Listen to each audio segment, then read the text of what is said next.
Hello guys, I'm Naval. Welcome to my YouTube channel. In this video, we're going to see what is YTD, QTD, and MTD.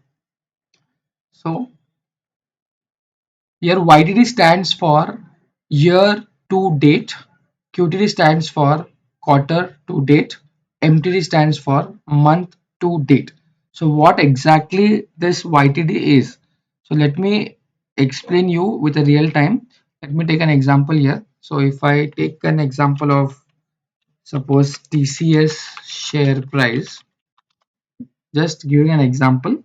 So here you get a YTD symbol here. You can see YTD. So once I click on that, it is showing me the dates or the share price which is starting from the first of this year.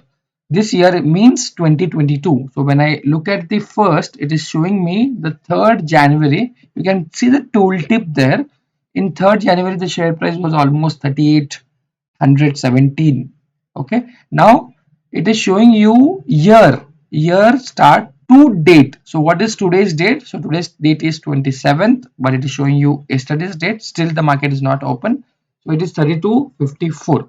So this is how YTD works. Year to date means I am calculating YTD. I will tell you in detail how to calculate this YTD, but just to show you what exactly the YTD means, for that I am calculating. I will explain you in detail what does and how to calculate that, and what are the functions we can use.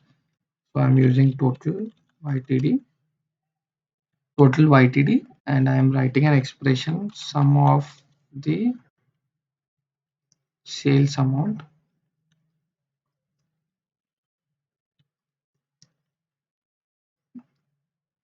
I will explain you detail about how to calculate the YTD, but just we are looking at how exactly and what exactly that YTD means. Okay. Yeah, so let me take a table here and put the dates with the sales amount. Yeah, you can see here on the sales amount we have day, month, quarter, and the year with the sum of the sales amount. So for every day, first day of the month, it was we have a dates where we have sales only for the first day. Now let me take a YTD and drop it here. So now you can see how it has changed. So the first on the 1st September you have this much sale, and your YTD is the same like what it is showing in the 1st September. So throughout the month from 1st to 31st you do not have any sale. 30th, then in October you have again a sale. So for October you have different sale. So now in YTD we are getting different value. So how did we get this value? So it is adding the 1st September month sale, October month sale, and you are getting this. So you are getting this.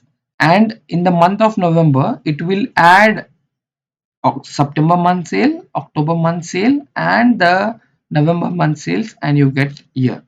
And if you look at YTD in the December month will be starting from that year. So we have data from September. So it will add September sale, October sale, November sales, December sale, and this is your total sales. Okay. So instead of scrolling here, what I'll do, I'll remove the day from here. We are not interested in day. I'll just cancel out the day. And now you can see the magic here. So if you look at the 2013, for complete 2013, it is adding all this four: September, October, November, December, and your value is this much. So if someone is asking you, can you tell me YTD for the 2013? So starting from September till December end, you get this much, like 264 million and so on. Okay. Now if someone is asking you what is a total or YTD for the year 2014, so for the year 2014 starting from January, so you can see it is starting a new value here which is exactly same as January.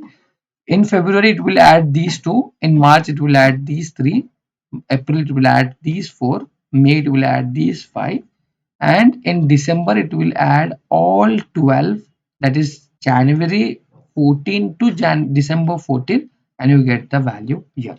So this is exactly how YTD means. So we will see how to calculate it. And what does MTD mean? So it will do month wise calculation, and QTD means it will do quarter wise calculation. For every quarter, your value will be changed here. We will do in detail, and we will use 2 3 ways to calculate YTD, QTD and MTD.